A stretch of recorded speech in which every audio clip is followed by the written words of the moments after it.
Hello friends, this is Bhavna here. Welcome to let's crack. तो कैसे हैं आप सब? आई होप आप सब अच्छे होंगे, तैयारी भी अच्छे से कर रहे होंगे, है ना। सर्दी बहुत हो रही है और कल तो एग्ज़ाम है। जिन बच्चों का कल एग्ज़ाम है उनके लिए बहुत सारी विशेष। भगवान करे आपका एग्ज़ाम बहुत अच्छा जाए।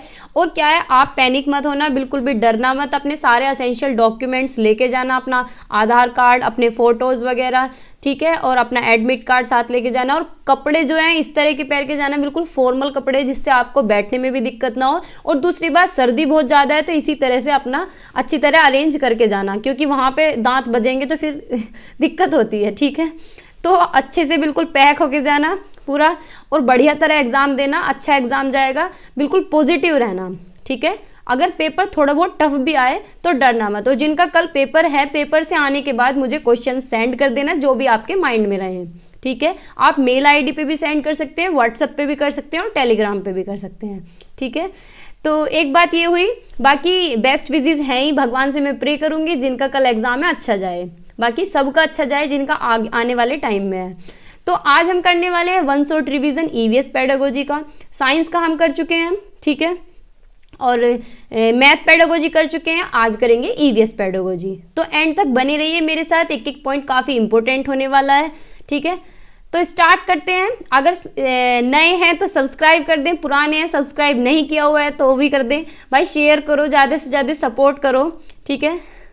थोड़ा सा चैनल ग्रो करेगा, मेरा चैनल मोनेटाइज हो जाएगा। थोड़ा सपोर्ट करिए सभी लोग, 10-10, 20-20 लोगों को भी शेयर करेंगे तो भी काफ़ी आगे तक जाएगा। मैं आप लोगों के लिए इतनी हेल्प कर रही हूँ, आप मेरी थोड़ी सी हेल्प करिए, मैं आपकी करूँगी। ऐसे ही मिल के आगे तक हमारा सफ़र चलता रहेगा, ठीक है। तो स्टार्ट करते हैं ईवीएस की पेडागोजी को। बेसिकली ईवीएस क्या है? ईवीएस जो है, देखो ईवीएस कहने के लिए ईवीएस है, लेकिन ईवीएस एक इंटीग्रेटेड सब्जेक्ट है। इसके अंदर पेन ले लेते हैं हम। इसके अंदर क्या है, साइंस भी इसके अंदर आता है, सोशल साइंस भी इसके अंदर आता है, और एनवायरमेंटल एजुकेशन भी आता है। भाई हमने ईवीएस पढ़ी थी, ईवीएस का कंटेंट पढ़ा था, तो हमने साइंस के भी टॉपिक पढ़े थे। हमने बायो के बारे में पढ़ा था, प्लांट्स के बारे में पढ़ा था, एनिमल्स के बारे में पढ़ा था। हमने सोशल साइंस के भी कुछ टॉपिक पढ़े थे, सुनीता विलियम के बारे में पढ़ा था, गोलकोंडा फोर्ट के बारे में पढ़ा था। और एनवायरमेंटल एजुकेशन यानी हमने पढ़ा था कि पेड़ लगाने चाहिए, ठीक है, पॉल्यूशन नहीं करना चाहिए, वाटर कैसा होता है, कैसी उसकी प्रॉपर्टीज़ हैं। तो तीनों को मिला के क्या बनती है, पूरी ईवीएस बनती है। तो ईवीएस क्या है, एक इंटीग्रेटेड सब्जेक्ट है। क्या है? इंटीग्रेटेड सब्जेक्ट है। इंटीग्रेटेड सब्जेक्ट है यानी एकीकृत विषय है, ठीक है। यानी जिसके अंदर सारे सब्जेक्ट क्या है, मर्ज हो रहे हैं, सारे सब्जेक्ट इसी के अंदर है, एकीकृत हो रहे हैं। साइंस भी है, सोशल साइंस भी है, और एनवायरमेंटल एजुकेशन भी है। ये तीनों आपको ऑप्शन में देखने को मिलते हैं, ठीक है। पिछली बार भी हर शिफ्ट में क्वेश्चन आया कि ईवीएस क्या है, एक इंटीग्रेटेड सब्जेक्ट है जिसके अंदर साइंस आता है, सोशल साइंस आता है, एनवायरमेंटल एजुकेशन आता है, ठीक है। तो एक बात ये हुई। आगे चलते हैं, फिर है ऑब्जेक्टिव ऑफ ईवीएस, यानी ईवीएस के उद्देश्य क्या हैं। अब ये मत कहना कि इंग्लिश में है, इसमें 1-2 पॉइंट ही मैंने रखे हैं, ज़्यादा जो है एक्सप्लेनेशन ही है, तो एक्सप्लेन में हिंदी में ही करूँगी, ठीक है।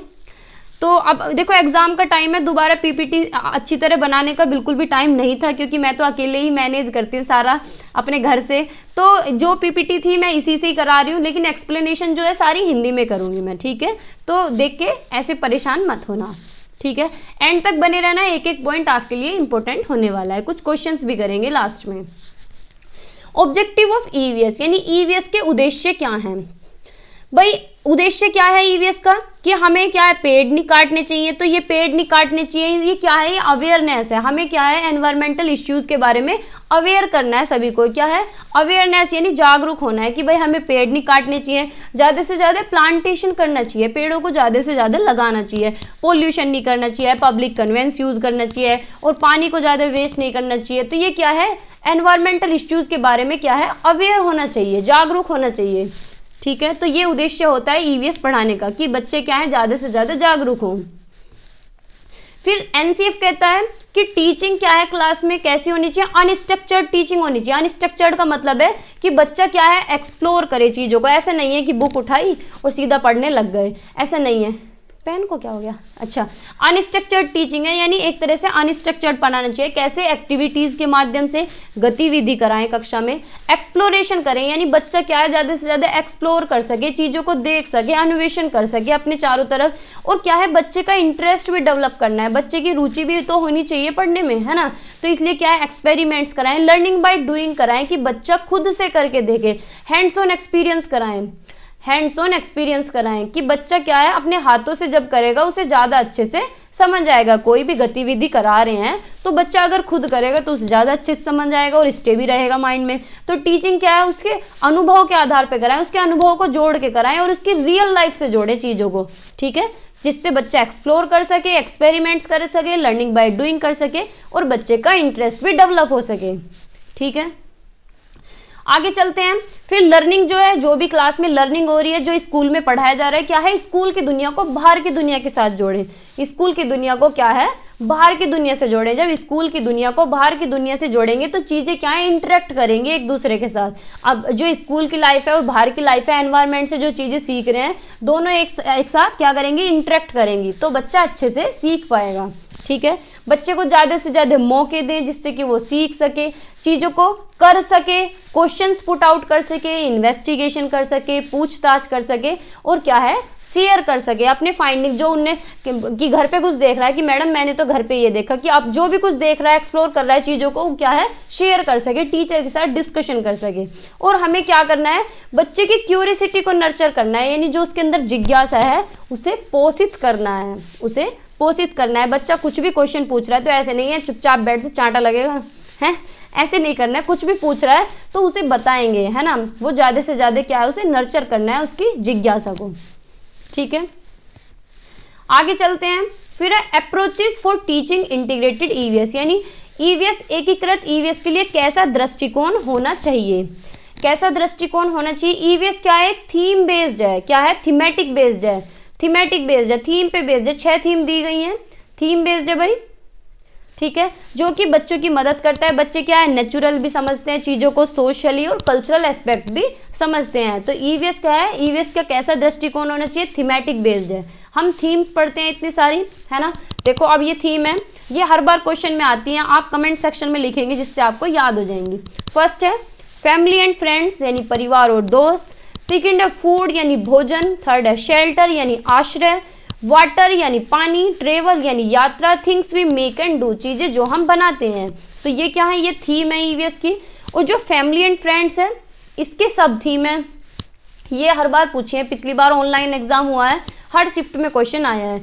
इसकी सब थीम है। सब थीम में क्या है, रिलेशनशिप, यानी रिश्ते हमारे।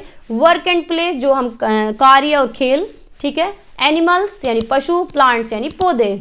तो क्या है, ये ईवीएस की अप्रोच कैसी है, कैसा दृष्टिकोण है, थीमेटिक बेस्ड, यानी ये थीम पे बेस्ड है, ठीक है।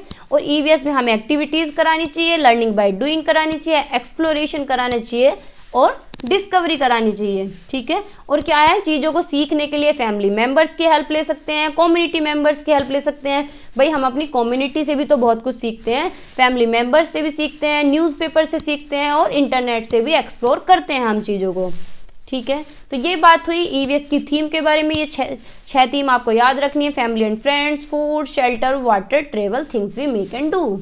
और फैमिली एंड फ्रेंड्स की सब थीम है relationship, work and play, animals and plants. तो ये आप ध्यान में रखेंगे बिल्कुल, इन्हें तो याद कर लीजिए, ठीक है, क्योंकि हर बार क्वेश्चन आता ही है। अब जो ये थीम है, ये स्ट्रक्चर्ड कैसे किया जाता है, इन्हें कैसे संरचित किया जाता है। देखो जैसे कि फूड चैप्टर है, भाई फूड थीम है। क्लास थर्ड में क्या होता है, क्लास थर्ड में क्या है, cooking and eating in family, की भाई तुम्हारी फैमिली में क्या है, क्या खाना बनता है और क्या तुम खाते हो। थर्ड क्लास का बच्चा इतना जान सकता है कि मैडम मेरे घर पे तो दाल बनती है, मेरे घर पे तो आलू भी बनते हैं, हम वो खाते हैं, ठीक है। और हमारे घर के जो एनिमल्स हैं, हमारे घर पे जो एनिमल हैं उनके लिए खेत से खाना आता है, वो उस चारे को खाते हैं। क्लास थर्ड का बच्चा इतना होगा। फोर्थ क्लास में क्या है कि फूड आता कैसे, कैसे ग्रो होता है और कैसे हम तक पहुंचता है।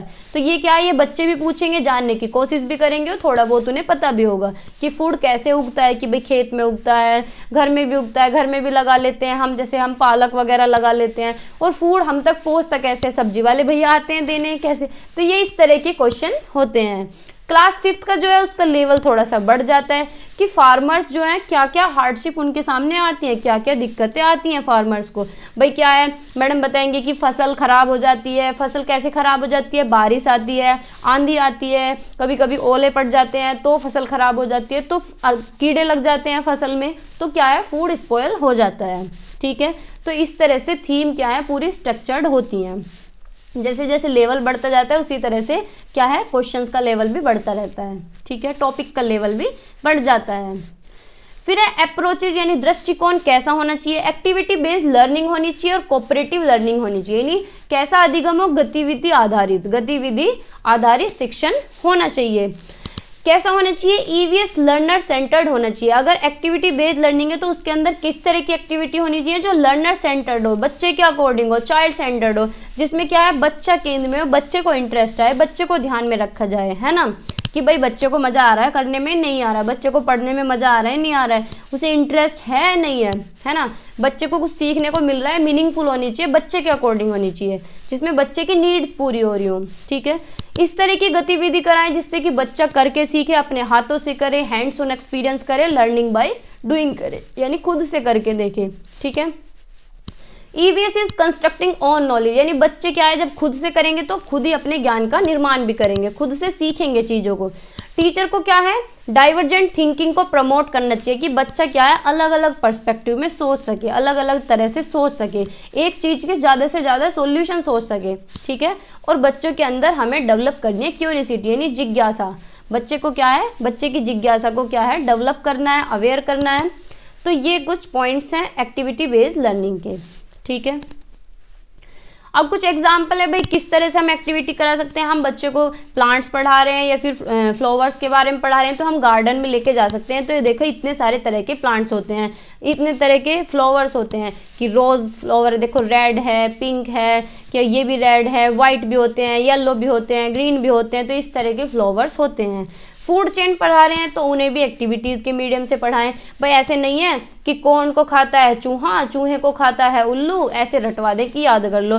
कैरेट को खाता है रैबिट, रैबिट को खाता है फॉक्स, फॉक्स को खाता है लोयन। तो ऐसे थोड़ी रटवाना है, बच्चों को क्या है, चीज़ें बतानी है कि बच्चे तुम्हें क्या करना है। ज्योग्राफिकल चैनल लाते हैं, इंटरनेट पे देखना है, अपने सराउंडिंग में देखना है। ये तो देख सकते हैं कि जब बरसात का मौसम होता है या फिर वैसे भी हमारे घर में जो पेड़ लगे होते हैं उन पे ग्रासहोपर आ जाते हैं, टिड्डे आ जाते हैं खाने के लिए। ठीक है, जब बारिश होती है तो इन्हें क्या है, मेंढक खा लेते हैं। यहाँ तक तो देख सकते हैं, वो मेंढक को क्या है, मेंढक को ये सांप खा लेता है, सांप को क्या है, बाज खा लेता है। तो क्या है, बच्चे को एक्टिविटी बेस्ड लर्निंग हमें करानी है।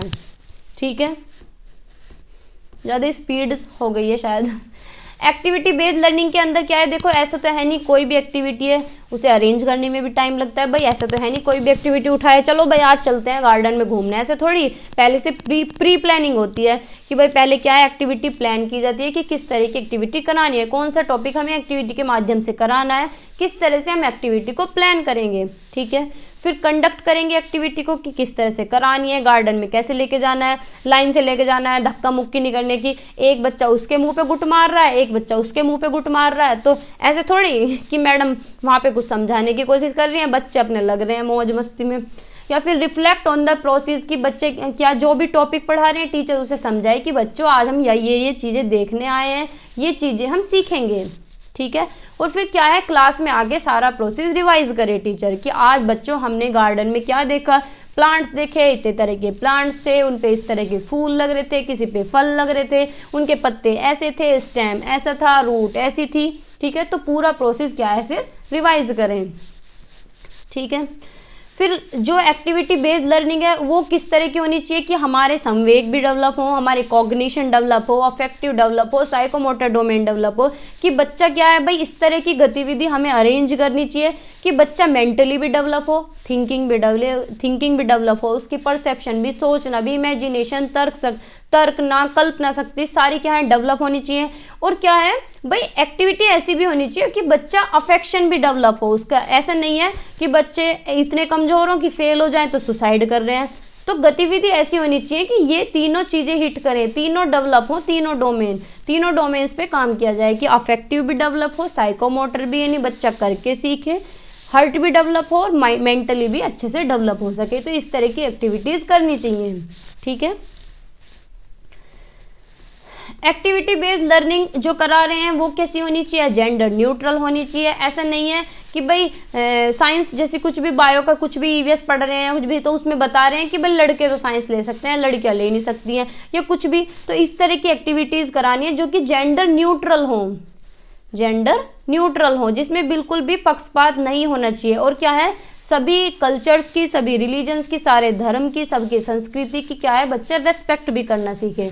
ठीक है, तो इस तरह की एक्टिविटी होनी चाहिए। और क्या है, जो एक्टिविटीज़ करा रहे हैं वो क्या होनी चाहिए, हमारे मल्टीपल सेंसेस को हिट करे, सारे सेंसेस उसमें इन्वॉल्व हों, सुनना, देखना, टच करना, फील करना, सारे सेंसेस हमारे इन्वॉल्व होने चाहिए। तो इस तरह की गतिविधि क्लास में करानी चाहिए। ठीक है, फिर है कोऑपरेटिव लर्निंग अप्रोच यानी सहकारी शिक्षण दृष्टिकोण।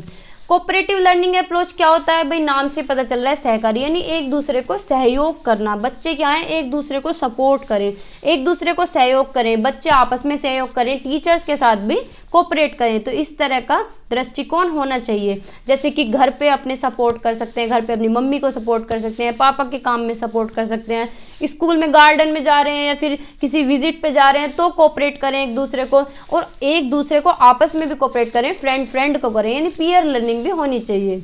ठीक है, यानी एक दूसरे को कोऑपरेट करें सभी। फिर एडवांटेज क्या है कोऑपरेटिव लर्निंग की यानी सहयोगात्मक शिक्षण की, अधिगम की क्या विशेषताएं हैं, क्या एडवांटेज हैं। Ability to appreciate others perspective and view point, यानी कोऑपरेटिव लर्निंग का मतलब है कि भाई सहयोग तो कर रहे हैं लेकिन दूसरे के पर्सपेक्टिव को भी देखें। भाई सामने वाला कुछ बात कर रहा है या कुछ कहने की कोशिश कर रहा है, फिर कुछ कह रहा है तो उसे सराहना करें कि हाँ भाई तू भी ठीक कह रहा है, ये तेरी बात भी सही है। दूसरे का पॉइंट ऑफ व्यू भी देखना चाहिए। भाई हम 4 लोग एक साथ ग्रुप में काम कर रहे हैं तो ऐसा थोड़ी है कि मैं ही नेता हूँ या फिर कोई दूसरा ही नेता है ना। भाई चारों की अपनी वैल्यू है, सबके पॉइंट ऑफ व्यू देखने चाहिए, सबके व्यू पॉइंट देखने चाहिए और उन्हें सराहना भी करनी चाहिए कि भाई हाँ तू भी सही कह रहा है ना।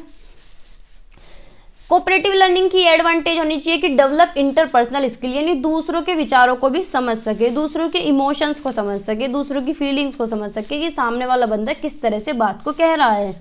ठीक है, develop skill of conflict management, इस तरह की स्किल भी डेवलप होनी चाहिए कि कॉन्फ्लिक्ट भी मैनेज हो सके। कॉन्फ्लिक्ट का मतलब है कि लड़ाई झगड़ा ना हो, सामने वाले की बात उसे गलत लग रही है तो इसका मतलब ये नहीं है दिया गुट मुंह पे खिंचा के, ऐसे नहीं है कि लड़ाई झगड़ा कर लें। कॉन्फ्लिक्ट को भी मैनेज करें, जो लड़ाई झगड़ा हो रहा है उसे भी मैनेज करना आना चाहिए, यानी इमोशंस पे कंट्रोल, अपने ऊपर कंट्रोल होना चाहिए। अब जैसे हमें गुस्सा आता है तो हम गुस्से को कैसे कंट्रोल करते हैं। भाई ऐसा तो है नहीं कि आज ही कंट्रोल करना सीखा है, बचपन से ही तो कंट्रोल करते आ रहे हैं, तभी तो अब यहाँ तक आप पहुँचे हैं कि गुस्सा आ रहा है तो पेशेंस में बैठ जाते हैं। ऐसा तो है नहीं कि सामने वाले को गुट मारने लग जाते हैं, है ना, या पिटाई करने लग जाए या लड़ने लग जाए। तो क्या है, हमें भी तो अपना कॉन्फ्लिक्ट मैनेज करना आ रहा है, तो कैसे आ रहा है, तो ये स्किल बच्चे के अंदर डेवलप करनी है, जब तो फायदा होगा कोऑपरेटिव लर्निंग का।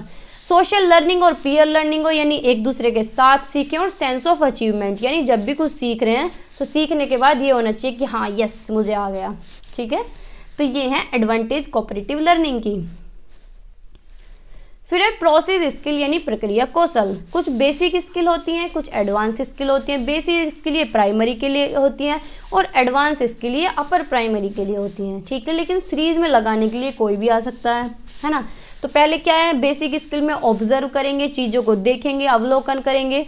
फिर क्लासिफाइंग यानी वर्गीकृत करेंगे, कम्युनिकेशन करेंगे यानी संचार करेंगे, मीजर करेंगे, मापेंगे, एस्टिमेटिंग यानी सैनिकटतम जाएंगे, प्रिडिक्टिंग यानी अनुमान लगाएंगे, इन्फरिंग यानी निष्कर्ष पे जाएंगे। ठीक है, तो इसी तरह से ये आइडेंटिफाई करेंगे चीज़ों को, हाइपोथेसिस यानी परिकल्पना करेंगे, फिर इंटरप्रेट करेंगे डाटा को, डिफाइन ऑपरेशनली, एक्सपेरिमेंट करेंगे और फिर कंस्ट्रक्ट करेंगे मॉडल को। ठीक है, अब एक एक करके देखते हैं। ऑब्जर्वेशन क्या है, अवलोकन विधि। ऑब्जर्वेशन क्या होता है भाई, देखो ये जैसे ये जेंटलमैन है, यहाँ पे घास काट रहे हैं, तो इस बच्चे के पापा भी हो सकते हैं, जो भी कोई है, तो ये यहाँ पे घास काट रहे हैं घास काटने की मशीन से। तो बच्चा इन्हें कॉपी कर रहा है, कॉपी नहीं कर रहा, बच्चा इन्हें ऑब्जर्व कर रहा है, देख रहा है, तो बच्चा भी ऐसे ही करने लगा। यानी बच्चा क्या है, ऑब्जर्व कर रहा था, इन्हें देख के करने लगा। इधर ये बच्चा है, ये क्या है, कार्ड्स को अरेंज कर रहा है, तो दूसरा बच्चा क्या है, ऑब्जर्व कर रहा है, फिर ऐसे ये भी ऐसे ही करेगा, यानी देख रहा है, अवलोकन कर रहा है। ठीक है, तो ये क्या हुआ, ऑब्जर्वेशन। क्लासिफाइंग क्या है कि बच्चा क्या है, वर्गीकृत कर सके चीज़ों को सिमिलैरिटीज़ के बेस पे, डिफरेंस के बेस पे और इंटर रिलेशंस के बेस पे।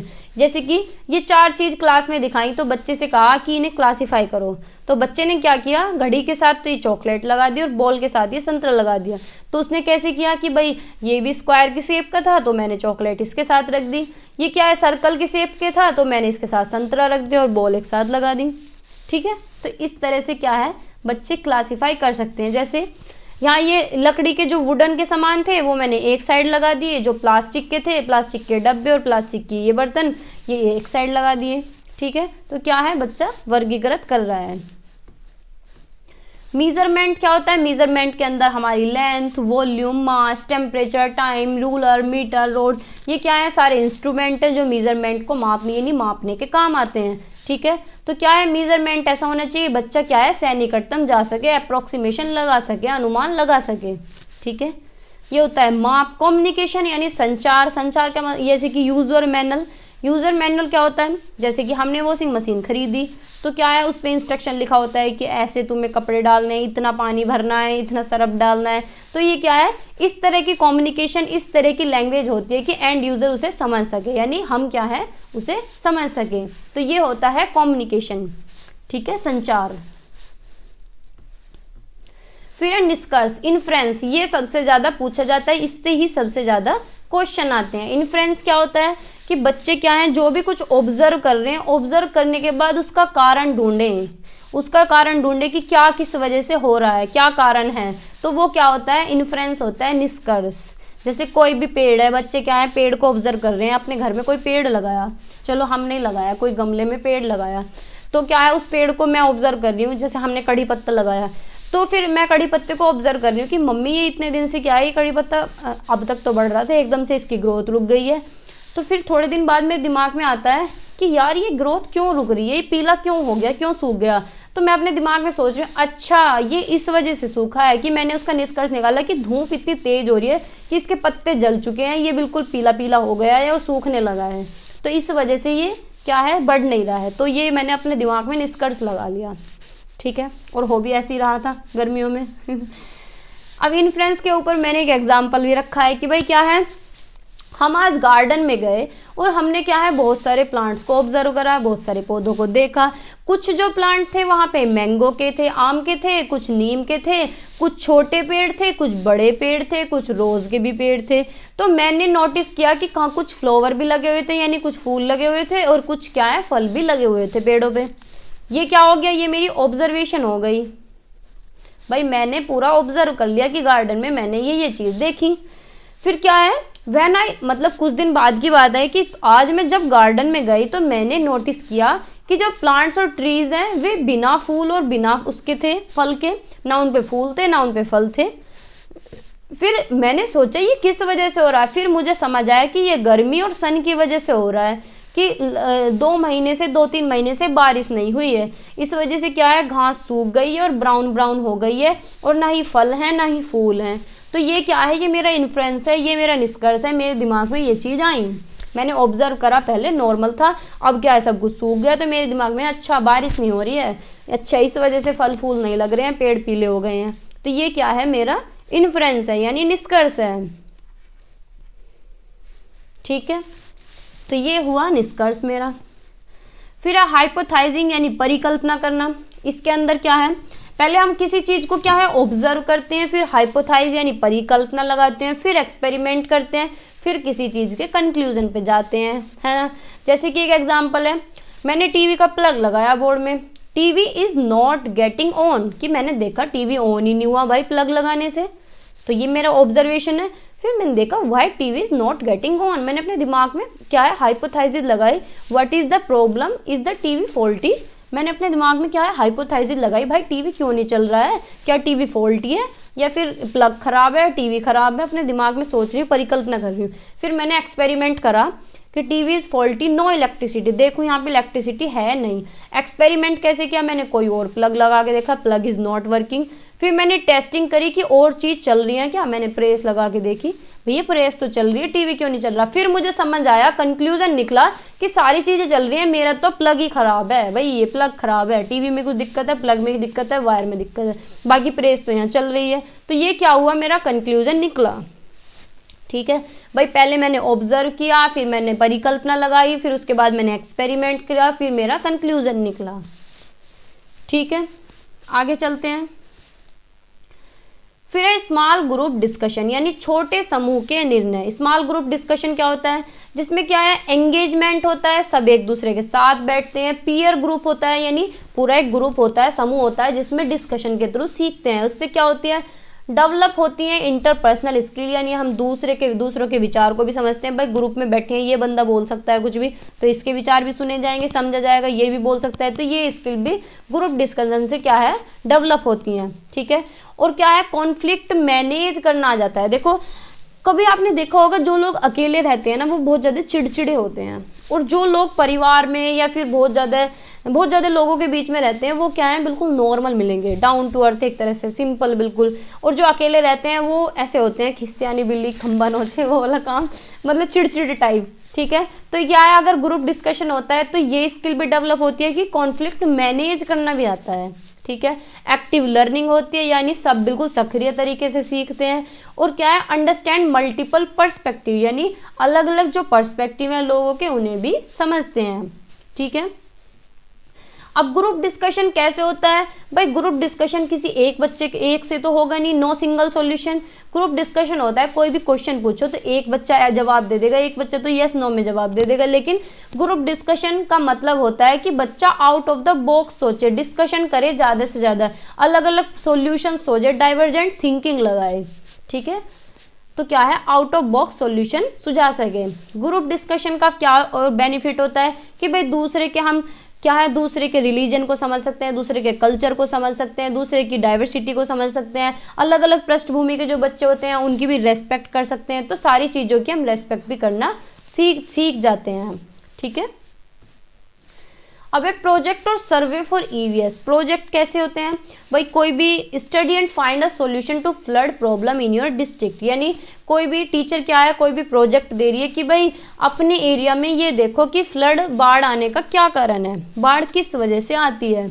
तो बच्चे क्या है, अपने पड़ोस में सीखेंगे, अपने पड़ोस में देखेंगे, घर घर जाएंगे, 4 लोगों से पूछेंगे, तो क्या है, रियल बेस्ड एक्सपीरियंस होगा उनका रियल लाइफ एक्सपीरियंस होगा। उन्हें पता चलेंगी 4 बात, भाई जितने आदमी हैं उतनी बातें बताएंगे कि किस वजह से आती हैं, इस वजह से आती हैं, यहाँ घर ऊंचे होते हैं। ठीक है, तो क्या है, उन्हें रियल लाइफ एक्सपीरियंस मिलेगा, और जो रियल लाइफ एक्सपीरियंस होता है वो क्या होता है, लास्ट लॉन्गर होता है, यानी लास्ट तक चलता है। जैसे कि हमारे साथ भाई, मैं यूँ चलो, हमारा क्या है, जब मैं 8th क्लास में थी तो हमारा टूर गया था एक बार, 8th क्लास में साइंस म्यूजियम गए थे हम।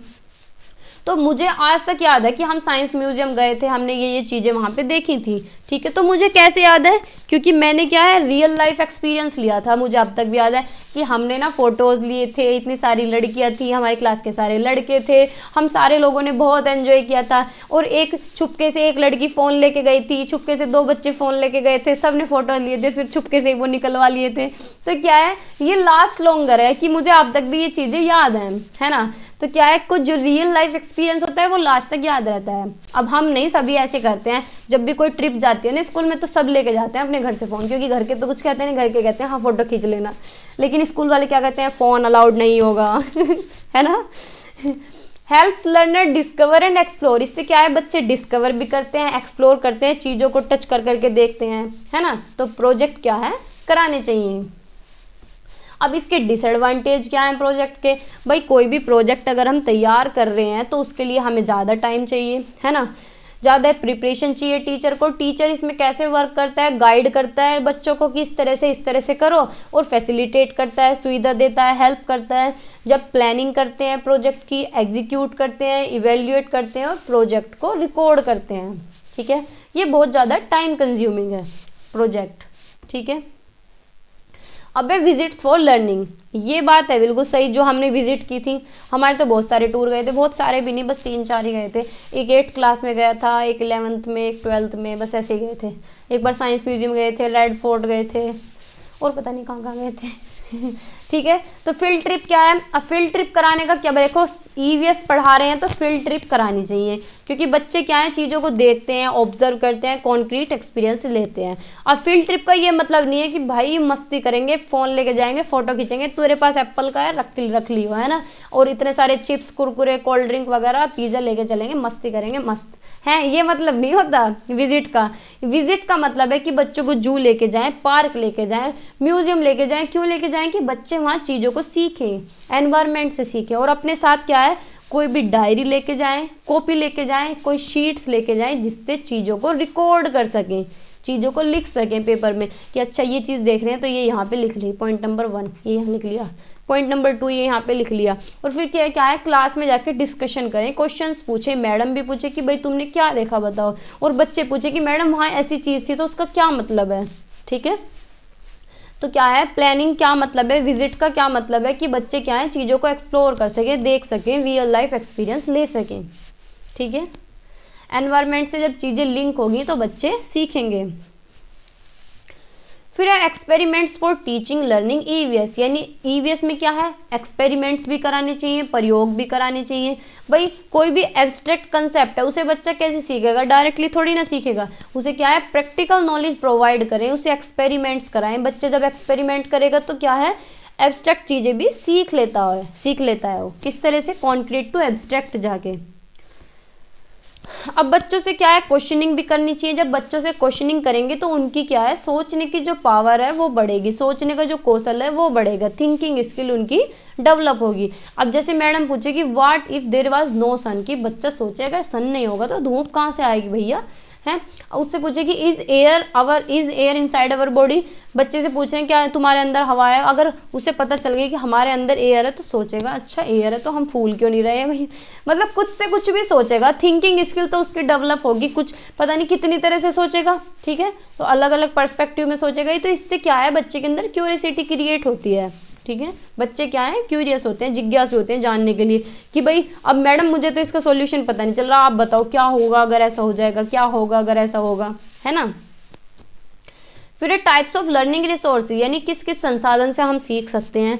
भाई हम अपनी कम्युनिटी से भी सीख सकते हैं, इंस्टीट्यूशन से भी सीखते हैं, नेचर से भी सीखते हैं, मीडिया से भी सीखते हैं, टेक्नोलॉजी, फ़ोन आज की डेट में सब कुछ सिखा रहा है ना। ह्यूमन मेड रिसोर्सेज से भी सीख सकते हैं, भाई फ़ोन तो पता नहीं क्या हो गया, 1 मिनट फ़ोन गिर जाए ना तो दम निकल जाए सभी का, है। कम्युनिटी रिसोर्सेज, अपनी कम्युनिटी से भी सीख सकते हैं। आप भाई सामूहिक संसाधन से कैसे सीख सकते हैं, जैसे कि देखो हम तो फार्मर के घर से बिलोंग करते हैं, जैसे कि मेरे पापा हैं फार्मर हैं, लेकिन जो लोग सिटी में रहते हैं ठीक है उनके क्या है वो उनके आसपास कोई फार्मर हो तो उन्हें पता नहीं क्या लगेगा, उनके यहाँ कोई गाजर उखाड़ के लिया है फार्मर, कहेगा ये गाजर कैसे उगती हैं, क्या होता है, सारा प्रोसेस वो पूछेंगे, तो बच्चों को क्या है प्लांट्स की नॉलेज हो जाएगी यहाँ पे। ठीक है भाई, गांव के बच्चों को तो खूब रहती है, लेकिन शहर का है अगर कोई तो क्या है उसे प्लांट्स की नॉलेज हो जाएगी अगर उसके सराउंडिंग में कोई भी फार्मर रहता है। और अगर कोई डॉक्टर रहता है, जैसे हमारे पड़ोस में हमारे घर के पास कोई भी डॉक्टर रहता है तो क्या है उससे हमें हाइजीन एक्टिविटी का पता चलेगा, वो ज्ञान पिलेगा कि भाई सुबह उठ के ये करना चाहिए, एक्सरसाइज करनी चाहिए, योगा करनी चाहिए, है ना। तो हाइजीन एक्टिविटीज़ हमें डॉक्टर से पता चल जाएगी। तो ये क्या है हमारी रियल लाइफ लर्निंग है, हम क्या है सीखते हैं अपनी कम्युनिटी से। अब जैसे कोई कारपेंटर रहता है तो उससे क्या है मीज़रमेंट पता चलता है कारपेंटर से कि वो लकड़ी को नापता रहता है, तो अच्छा मीज़रमेंट ऐसे होता है। तो क्या है बच्चे क्या है ऑब्जर्व करते हैं एनवायरनमेंट को, क्योंकि बच्चे बहुत क्यूरियस होते हैं, जिज्ञासु होते हैं। तो टीचर को भी हेल्प करनी चाहिए, बच्चों से क्वेश्चंस पुट आउट करने चाहिए और उनकी क्यूरियसिटी को बढ़ाना चाहिए, नर्चर करना चाहिए। ठीक है, ये कुछ बात हुई। अब कुछ इंस्टीट्यूशनल रिसोर्सेज हैं जहाँ से बच्चे सीखते हैं। पब्लिक फैसिलिटीज़ हैं, जैसे एक हॉस्पिटल है, हॉस्पिटल में चले जाएं तो स्केलेटन सिस्टम लगा होगा, उसका पूरा ऑब्जर्वेशन कर लेंगे वहाँ पे, है ना। म्यूजियम्स या हिस्टोरिकल साइट्स जा रहे हैं, अदर एस्टेब्लिशमेंट यानी नर्सरीज में जा रहे हैं, कॉमर्शियल और इंडस्ट्रियल सेटअप में जा रहे हैं, और लोकल मेलाज कहीं भी फेयर वगैरह में जा रहे हैं। ठीक है, मीडिया के थ्रू भी हम सीख सकते हैं, जैसे कि media secondary agent of socialisation होता है ना।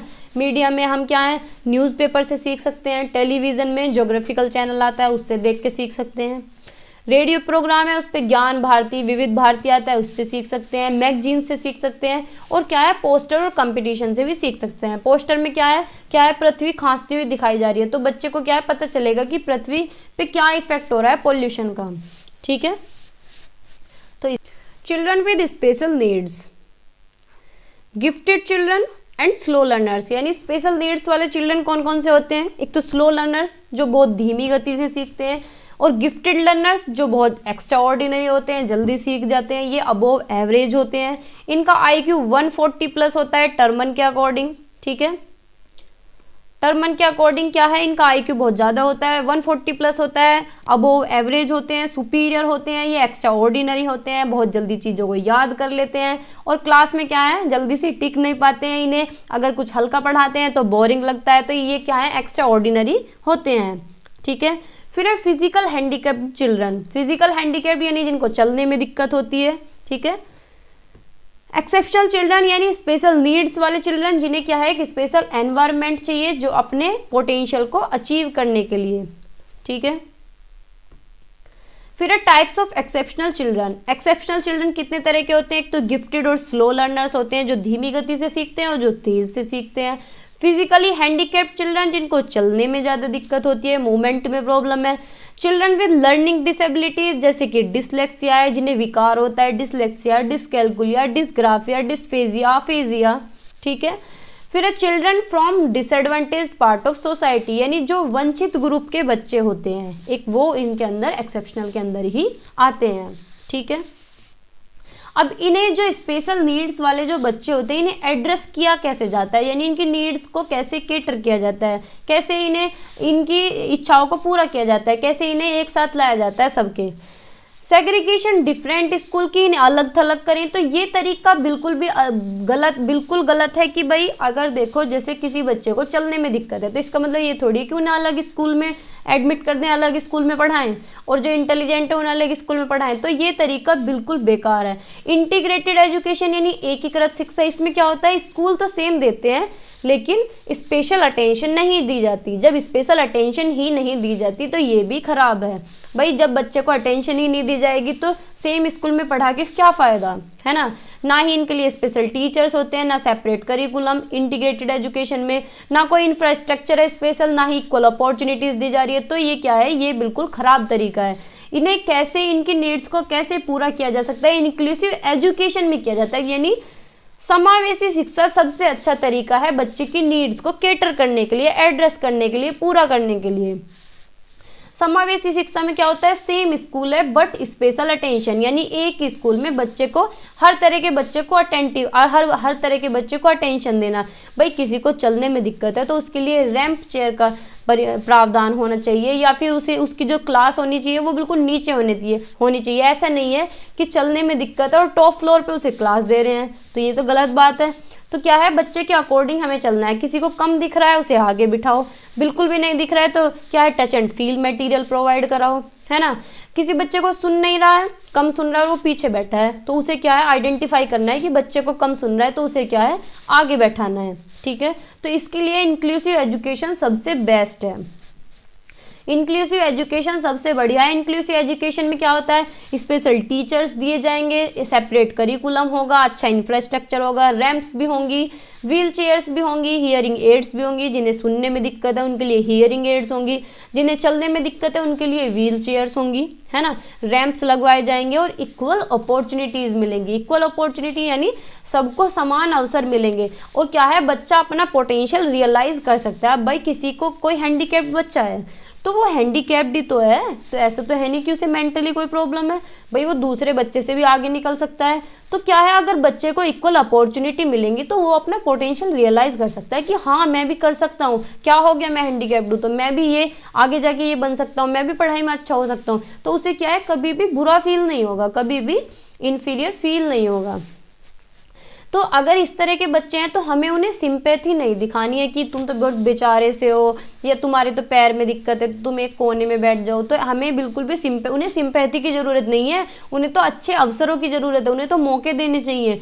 और एजुकेशन फॉर ऑल होना चाहिए, यानी सभी के लिए समान शिक्षा होनी चाहिए, चाहे कोई हैंडीकैप्ड बच्चा हो, चाहे कोई वंचित ग्रुप का बच्चा हो, चाहे कोई स्लो लर्नर हो, चाहे कोई गिफ्टेड बच्चा हो, चाहे किसी भी बैकग्राउंड से आता हो, कुछ भी उसकी कास्ट हो, किसी भी लेवल का हो, तो सभी के लिए समान शिक्षा होनी चाहिए, ठीक है। इक्वल अपॉर्चुनिटी होनी चाहिए, यानी सभी को समान मौके मिलने चाहिए, सभी को समान अवसर दिए जाने चाहिए, तो वो कहलाता है इंक्लूसिव एजुकेशन, यानी समावेशी शिक्षा। ठीक है, क्या होनी चाहिए? समावेशी शिक्षा। अब क्या है, बच्चे क्या है अपने एनवायरनमेंट से सीखते हैं, कैसे लर्निंग होती है ईवीएस की, कैसे ऑर्गेनाइज होती है, बच्चे क्या है एक्सपेरिमेंट्स करते हैं, लैब्स में सीखते हैं, और क्या है लर्निंग इस तरह की होनी चाहिए जो कि बच्चे के लिए भी ट्रू हो और उसकी लाइफ के लिए भी ट्रू हो, इस तरह की लर्निंग क्लास में कराई जानी चाहिए। ठीक है, और कैसे फैसिलिटेट करना चाहिए, कैसे बच्चा एक्सप्लोर कर सकता है, बच्चे को हम कैसे सिखाएं, हमें कैसे करना है, नॉन टू अननोन जाना है, यानी बच्चे के जो अनुभव हैं उन्हें ही जोड़ के आगे पढ़ाना है, यानी पूर्व ज्ञान को नए ज्ञान के साथ जोड़ के पढ़ाना है। यानी कैसे जाना है, नॉन टू अननोन जाना है, जो बच्चा पहले से जानता है उसी से टॉपिक को हमें स्टार्ट करना है। जैसे कोई भी टॉपिक हम स्टार्ट कर रहे हैं तो बच्चा जो पहले से जानता है उसी को जोड़ के आगे पढ़ाएं, यानी नॉन टू अननोन जाएं।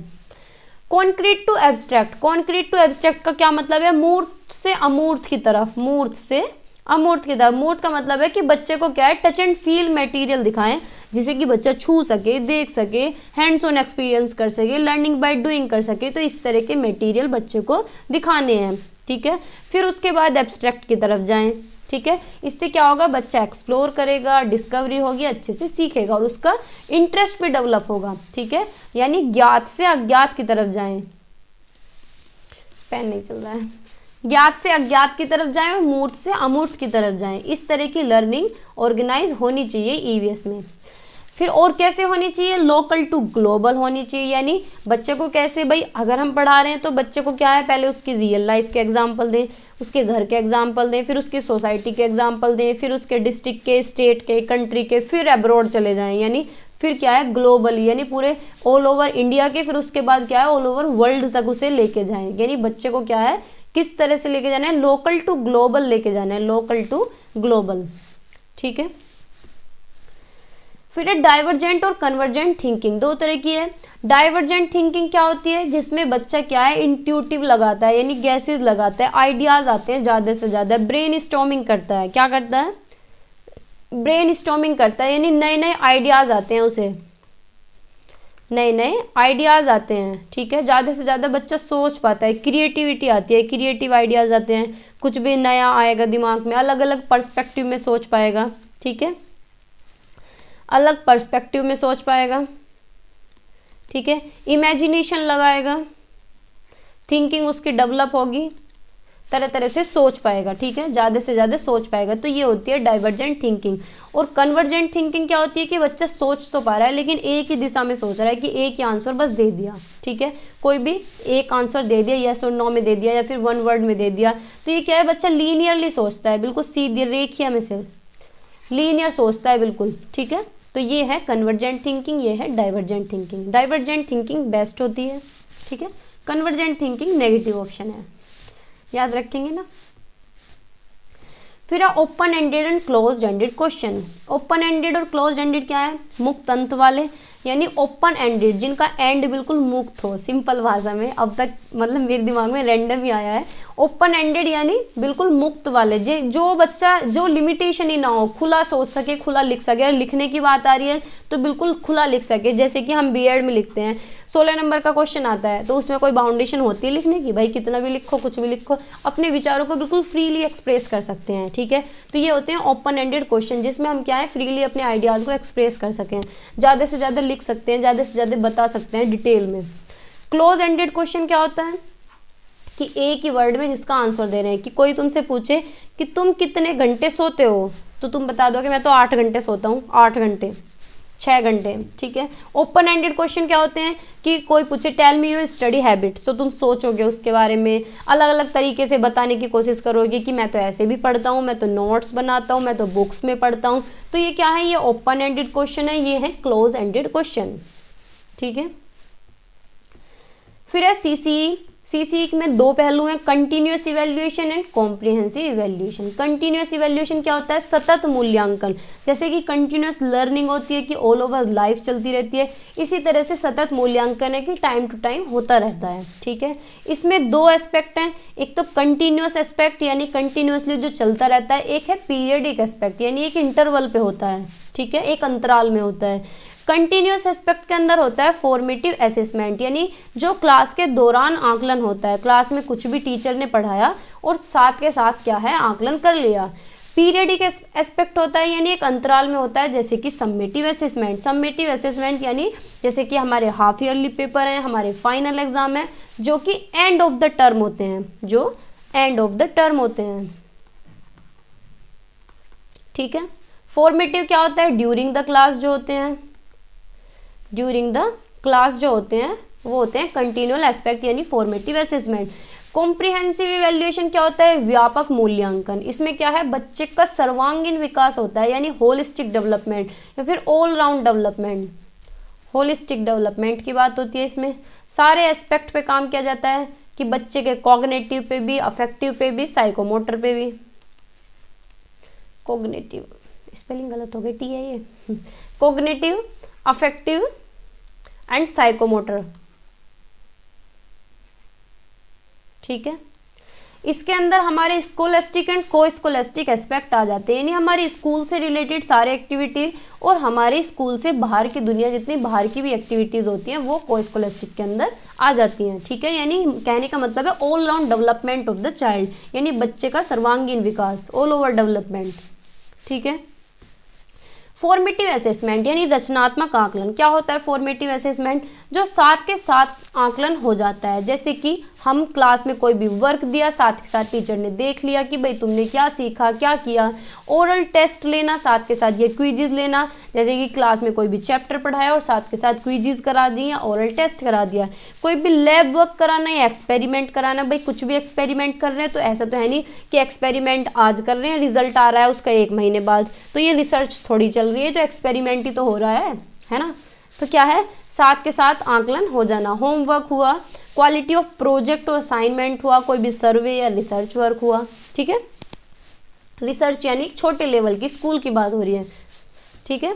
फॉर्मेटिव असेसमेंट के अंदर क्या है, testing knowledge of children before starting the topic, यानी टॉपिक स्टार्ट करने से पहले क्या है, बच्चे के अनुभव देखना कि बच्चे को पहले से क्या आता है, फिर अपना टॉपिक स्टार्ट करना, फिर टॉपिक के बाद बच्चे को देखना कि बच्चे को कितना आया है, ठीक है, कितना बच्चे ने सीखा। यानी पहले क्या है, डायग्नोज करना कि बच्चे का निदान करना कि बच्चे के गैप्स कहाँ रह गए हैं, कहाँ उसके गैप्स रह गए हैं, क्यों बच्चा इम्प्रूव नहीं कर रहा है, क्यों बच्चा इम्प्रूव नहीं कर रहा, ठीक है। और फिर क्या है, जब पता चल जाए कि बच्चे के गैप कहाँ रह गए हैं, क्यों बच्चा इम्प्रूव नहीं कर रहा है, फिर उसे रिमेडियल टीचिंग देना, यानी उसके गैप्स फिल करना, उसके गैप्स को फिल करना, ये होता है रिमेडियल टीचिंग। यानी पहले बच्चे का निदान करना, फिर उसे उपचार करना। निदान यानी देखना कि बच्चा क्यों इम्प्रूव नहीं कर रहा है, फिर क्या है, उसे रिमेडियल टीचिंग देना यानी उपचार करना, उसके गैप्स को फिल करना, ठीक है। फिर है सम्मेटिव असेसमेंट यानी सारांशित मूल्यांकन, योगात्मक मूल्यांकन भी कहते हैं इसे। सम्मेटिव असेसमेंट होता है जो एंड ऑफ द क्लास होता है, एंड ऑफ द ईयर, यानी साल के अंत में। भाई पेन को क्या हो गया इसे, एंड ऑफ द ईयर जो होता है यानी साल के अंत में होता है, जैसे कि हमारे हाफ ईयरली एग्जाम होते हैं, फाइनल एग्जाम होते हैं, तो वो किसके अंदर आते हैं, सम्मेटिव असेसमेंट के अंदर आते हैं। इसमें क्या है, बच्चे की एबिलिटी देखी जाती है कि बच्चे ने कितना 6 महीने में सीखा, 1 साल में बच्चे ने कितना कवर किया। और जैसे कि कोई सिलेबस फर्स्ट टर्म में कवर नहीं हुआ तो उसे क्या है, रिपीट कर दिया सेकेंड टर्म में। ये क्या है, मोस्टली रैंक दी जाती है इसमें बच्चे को कि भाई तुम्हारी A ग्रेड आई है, परसेंटेज दी जाती है, ग्रेड दी जाती है कि भाई तुम्हारी A ग्रेड आई है या CGPA वगैरह कुछ भी, मतलब ठीक है। तो ये क्या है, मार्क्स पे बेस्ड होता है सम्मेटिव असेसमेंट। ये अच्छा तरीका नहीं है, फॉर्मेटिव असेसमेंट अच्छा होता है क्योंकि उसमें साथ के साथ मूल्यांकन होता है। अब ये क्वेश्चन हर बार आता है कि क्या पर्पस नहीं होना चाहिए असेसमेंट का। भाई असेसमेंट हम किस लिए करते हैं, बच्चे के गैप्स देखने के लिए तो करते हैं कि बच्चे ने कितना इम्प्रूव किया, ठीक है, या फिर कितना इम्प्रूव नहीं किया, क्या उसे नहीं आ रहा है, यही तो देखते हैं। हम बच्चे को जज नहीं करते हैं, हमें बच्चे को जज नहीं करना है कि भाई तू तो इंटेलिजेंट नहीं है, आकलन करने के बाद पता चला कि तू तो डल बच्चों में से है, तो हम क्या है, बच्चे को जज नहीं करते हैं। ना ही उसके स्कोर पे ध्यान देते हैं कि कितने नंबर इसके आए हैं, ना ही हमें बच्चे का कंपैरिजन करना है कि भाई ये तो इंटेलिजेंट बच्चा है, ये डल बच्चा है, इसके बहुत कम नंबर आ रहे हैं, इसके ज़्यादा आ रहे हैं, तो इसका सेक्शन अलग कर दो। या फिर ग्रेडिंग देना, या फिर मार्क्स देना, या फिर टेस्ट लेना बच्चे का, तो ये हमारा पर्पस नहीं होता असेसमेंट का, ठीक है। या फिर लेबल कर देना, हमें बच्चे को लेबल भी नहीं करना है, सेग्रीगेट भी नहीं करना है, ठीक है। टैग नहीं देना उसे कि भाई तुम होशियार हो, तुम डलो, ठीक है। तो ये हमारा उद्देश्य आकलन का नहीं होता है। आगे चलते हैं, फिर है assessment of and assessment for learning. 3 तरह का असेसमेंट, 3 तरह का आकलन होता है। असेसमेंट फॉर लर्निंग यानी formative assessment, assessment as learning यानी self assessment, assessment of learning यानी सम्मेटिव असेसमेंट, ठीक है। भाई ये ध्यान रखना कि 4 है ना, तो 4 का मतलब है फॉर्मेटिव असेसमेंट, और फॉर्मेटिव असेसमेंट का मतलब है जो दौरान हो रहा है, ड्यूरिंग द क्लास हो रहा है, ठीक है। अब असेसमेंट फॉर लर्निंग यानी रचनात्मक आकलन, हैपन्स ड्यूरिंग लर्निंग यानी क्लास के दौरान जो होता है, सीखने के जो दौरान होता है वो होता है असेसमेंट फॉर लर्निंग। जैसे कि हमारे क्लास टेस्ट, हमारे वीकली टेस्ट, हमारे डेली टेस्ट, जो भी साथ के साथ आकलन हो रहा है वो है असेसमेंट फॉर लर्निंग, ठीक है। जिसमें कि साथ के साथ बच्चे को डायग्नोज कर लेते हैं कि भाई क्या नहीं आ रहा है इसे, और रिमेडी भी साथ के साथ दे देते हैं जिससे कि उसके गैप्स फिल हो जाएं, ठीक है। तो ये क्या है, एक इफेक्टिव तरीका है सिखाने का, असेसमेंट फॉर लर्निंग या फिर फॉर्मेटिव असेसमेंट, ठीक है। असेसमेंट ऑफ लर्निंग है यानी सम्मेटिव असेसमेंट, जो एंड ऑफ द ईयर हो रहा है, यानी done at the end of unit पूरी करा दी, उसे 6 महीने लग गए, 2 महीने लग गए कराने में, फिर बाद में क्या है टेस्ट ले रहे हैं, या फिर पूरा एक टर्म कंप्लीट कर दिया, हाफ ईयरली एग्जाम हो गए, या फिर पूरी साल कंप्लीट कर दी, फाइनल एग्जाम हो गए, ठीक है। तो ये अच्छा तरीका नहीं है। फिर है assessment as learning. Assessment as learning क्या है, जिसमें बच्चे खुद सीखते हैं कि भाई खुद का आकलन करना, सेल्फ असेसमेंट करना, चलेगा ही नहीं पेन, सेल्फ असेसमेंट करना, सेल्फ असेसमेंट करना कि बच्चा खुद के बारे में अवेयर हो कि कितना मुझे आता है। कहने का मतलब अगर साफ शब्दों में गए कि मैं कितने पानी में हूँ या कितने पानी में मैं हूँ, मतलब कोई भी लड़का हो लड़की हो, कितने पानी में हूँ, कितना मुझे आता है, कितना मैं सीख रहा हूँ, ठीक है। यानी aware about one self, themselves as learners and become aware of how they learn, become metacognitive। जैसे कि मेटाकोग्निटिव क्या होता है भाई, पेडागोजी में हर बार ये क्वेश्चन रिपीट हुआ है, यानी learning about one's knowledge, knowing about one self, knowledge of one's thought process, यानी खुद के बारे में सोचना, थिंकिंग अबाउट थिंकिंग, क्या होता है metacognitive, thinking about thinking, thinking about thinking, यानी खुद के बारे में ही सोचना, खुद की सोच पे ही विचार करना कि मैंने गलत सोचा है, सही सोचा है, या मैंने गलत आंसर दिया है, सही आंसर दिया है, खुद के ऊपर ही वैल्यूएशन करना, वो होता है मेटाकॉग्निशन यानी अधिसंज्ञान, ठीक है। रिफ्लेक्शन एंड सेल्फ असेसमेंट, ठीक है भाई। तो अब कुछ क्वेश्चंस कर लेते हैं, बताइएगा क्वेश्चन नंबर फर्स्ट, बताइए which of the following, pen ले लेते हैं, which of the following strategy promotes inquiry while teaching the theme shelter to class 4th student। कक्षा 4 के छात्रों को आश्रय विषय पढ़ाते समय निम्नलिखित में से कौन सी रणनीति पूछताछ को बढ़ावा देती है, बताइए। हमें क्या है, प्रमोट करना चाहिए इंक्वायरी टीचिंग को, इंक्वायरी लर्निंग को। तो शेल्टर पढ़ाते समय, इसे ले लेते हैं रेड को, क्या है, निम्नलिखित में से कौन सी रणनीति पूछताछ को बढ़ावा देती है। क्लास में क्या पढ़ाया जा रहा है, आश्रय विषय पढ़ाया जा रहा है, ठीक है, ये टॉपिक पढ़ाया जा रहा है शेल्टर। तो बताइए ए ऑप्शन है asking student to collect different type of houses pictures, यानी क्या है, विद्यार्थियों से विभिन्न प्रकार के घरों की तस्वीरें एकत्र करने के लिए कहना कि भाई शेल्टर चैप्टर तुम्हें पढ़ाया जा रहा है तो तुम घरों की तस्वीर इकट्ठी कर लो। या फिर sharing pictures of different types of shelters, कि विभिन्न प्रकार के आश्रयों की तस्वीर साझा करना। या फिर asking question to narrate their experiences of visiting different houses construction site, यानी विद्यार्थियों से विभिन्न गृह निर्माण स्थलों पर जाने के अपने अनुभव को बताने के लिए कहना, यानी बच्चा क्या है, खुद से बताए कि मैं आज इसके घर पे गया था, या मैं वहाँ कंस्ट्रक्शन साइट पे गया था, वहाँ काम चल रहा था, यहाँ किचन बन रही थी, यहाँ रूम बन रहा था, यहाँ बालकनी बन रही थी, ठीक है। तो क्या है, खुद से बताए अपने एक्सपीरियंसेस को। या फिर डी ऑप्शन है showing a power point presentation of different shelters across the country, यानी देश भर में विभिन्न आश्रयों की एक पावर पॉइंट प्रस्तुति दिखाना। बताइए कौन सा एक ऑप्शन ठीक होगा। भाई क्या है कि घरों की पिक्चर कलेक्ट कर लें, तो ये ऑप्शन अच्छा नहीं है कि अलग अलग तरह के घरों की क्या है पिक्चर शेयर करें। ये सबसे बढ़िया है कि बच्चा खुद से बता रहा है कि मैं कंस्ट्रक्शन साइट पे गया था और मैंने इस तरह के घर देखे थे, यानी बच्चों से पूछना कि तुम गए थे, तुमने क्या क्या देखा, तो ये बढ़िया है जिसमें बच्चा अपने एक्सपीरियंस को बता रहा है, उसने खुद जाके वहाँ विजिट किया था, तो ये हमारा बेस्ट ऑप्शन है। तो सी ऑप्शन हमारा करेक्ट है। ठीक है, आगे चलते हैं। नेक्स्ट क्वेश्चन बताइए, question number 2, which of the following is an objective of EVS at the primary level, यानी निम्नलिखित में से कौन सा प्राथमिक स्तर पर ईवीएस का एक उद्देश्य है। बताइए कौन सा उद्देश्य है ईवीएस पढ़ाने का। ए ऑप्शन है to sensitize learners to issues related to gender discrimination, यानी लैंगिक भेदभाव से संबंधित मुद्दों के प्रति शिक्षार्थियों को संवेदनशील बनाना, बच्चों को बताना कि जेंडर डिस्क्रिमिनेशन नहीं करना चाहिए, जेंडर न्यूट्रल रहना चाहिए, कभी भी ऐसा नहीं करना चाहिए कि लड़कियों को दबाएं या फिर लड़कियों को ये कहें कि तुम क्या है वो होम साइंस ले लो या आर्ट ले लो। तो इस तरह के मुद्दों को क्या है अवेयर कराएं बच्चों को। To develop sample models from locally available materials, कि स्थानीय रूप से उपलब्ध सामग्रियों से सरल मॉडल विकसित करना, या फिर to gradually prepare student for upper primary science concept, की ईवीएस पढ़ाने का ये उद्देश्य होना चाहिए कि आगे जाके बच्चा साइंस में अच्छा करे, आगे जाने के लिए प्रिपेयर करना उसे अपर प्राइमरी के लिए।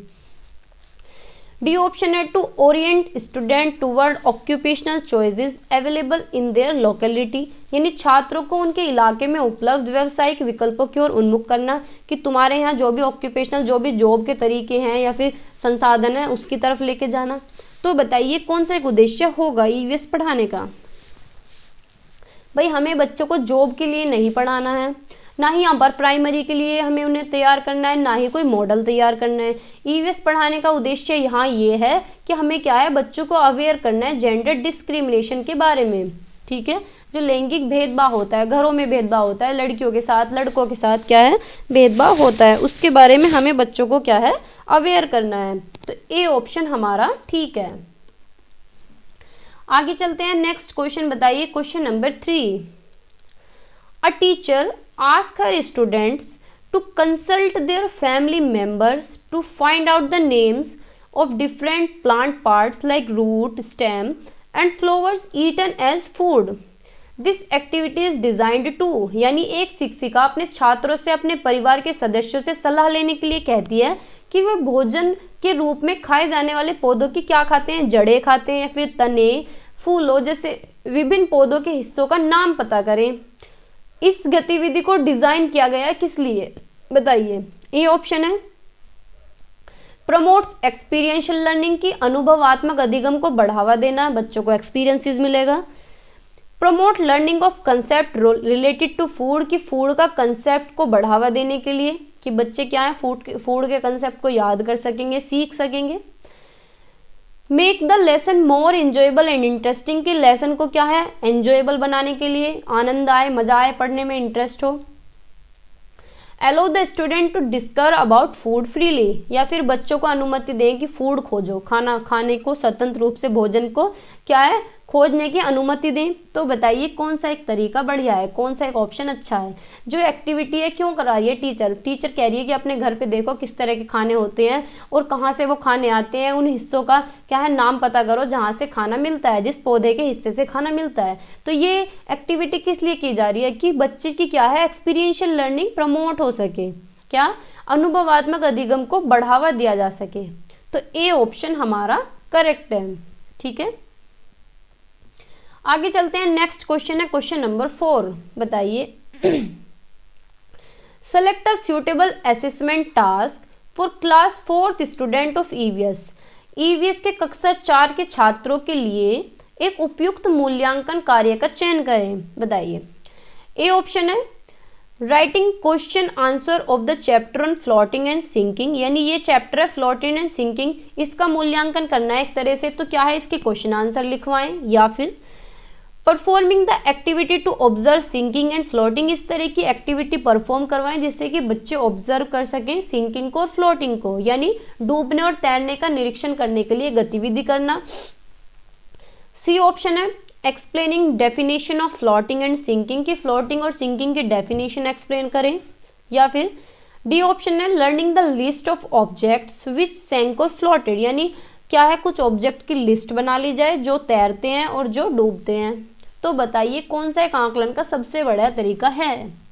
भाई क्या है, लिस्ट बना लें किसी ऑब्जेक्ट की, तो ये तो मेथड अच्छा नहीं है। या फिर उसकी डेफिनेशन को एक्सप्लेन करें, या क्या है क्वेश्चन आंसर लिख लें उस चैप्टर के बारे में, तो ये तरीके तो गलत हैं सारे। सबसे बढ़िया है कि उस पर क्या है कोई भी एक्टिविटी परफॉर्म कराएं और बच्चे ऑब्जर्व करेंगे कि क्या चीज़ें डूबती हैं और क्या चीज़ें तैरती हैं। तो बी ऑप्शन हमारा करेक्ट है। ठीक है, नेक्स्ट क्वेश्चन बताइए, question number 5। Art and craft should be integrated in EVS teaching because it promotes, यानी ईवीएस शिक्षण में कला और शिल्प को एकीकृत किया जाना चाहिए क्योंकि यह बढ़ावा देता है। किसको बढ़ावा देता है art and craft? A option है क्रिएटिविटी को, बी ऑप्शन है पीयर लर्निंग को, यानी बच्चे के अंदर रचनात्मकता आए साथ साथ सीखें, या फिर डिसिप्लिन इन द क्लास, या फिर इंक्लूजन यानी समावेशन।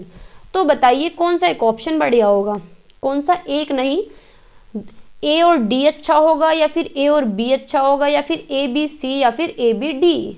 तो बताइए कौन सा ऑप्शन ठीक है। भाई आर्ट एंड क्राफ्ट करा रहे हैं क्लास में तो क्या है क्रिएटिविटी भी डेवलप होगी, बच्चे की क्रिएटिविटी का भी बढ़ावा मिलेगा, पीयर लर्निंग भी होगी यानी बच्चे साथ साथ में भी सीखेंगे। लेकिन डिसिप्लिन नहीं होता क्लास में। अगर डिसिप्लिन हो रहा है क्लास में तो कहने का मतलब है वो चाइल्ड सेंटर्ड क्लासरूम है ही नहीं। डिसिप्लिन का मतलब है कि बच्चों को क्या है, बच्चों का उत्पीड़न हो रहा है, बच्चों को डराया जा रहा है डंडे के जोर पे चुप कराया जा रहा है उन्हें। इंक्लूजन अच्छा है, समावेशन यानी सभी बच्चे एक गति में सीख सके, एक साथ सीख सके, एक गति में नहीं मतलब सभी को एक जगह इन्वॉल्व किया जा सके। तो ए बी डी ऑप्शन हमारा ठीक है, यानी डी ऑप्शन में दिया गया है।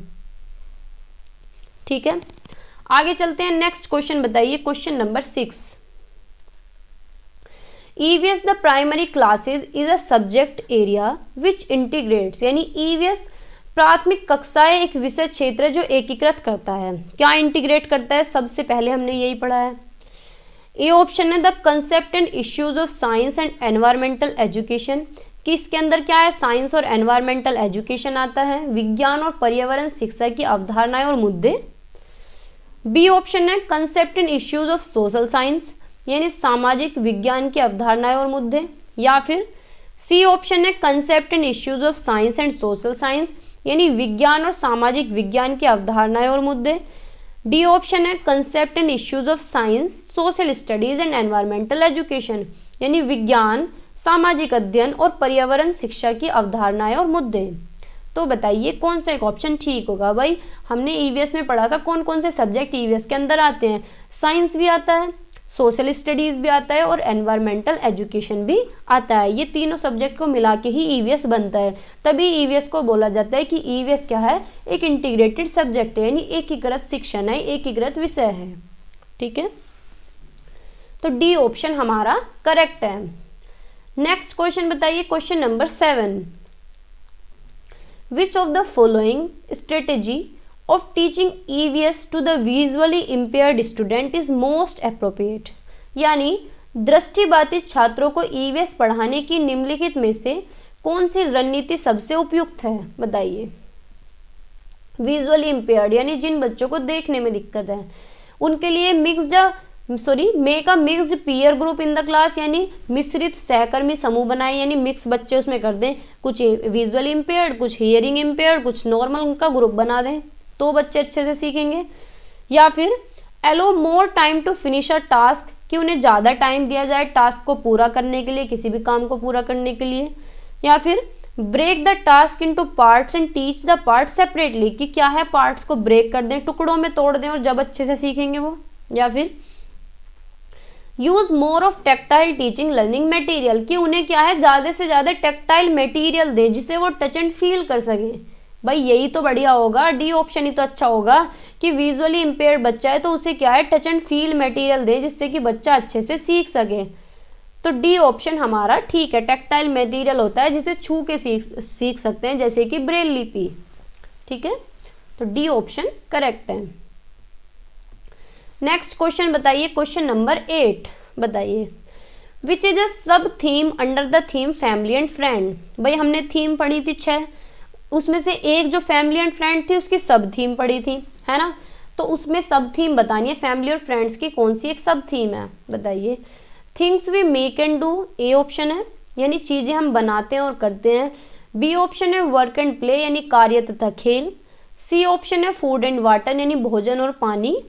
डी ऑप्शन है आवर शेल्टर, यानी हमारा आश्रय। तो बताइए कौन सा एक ऑप्शन ठीक होगा।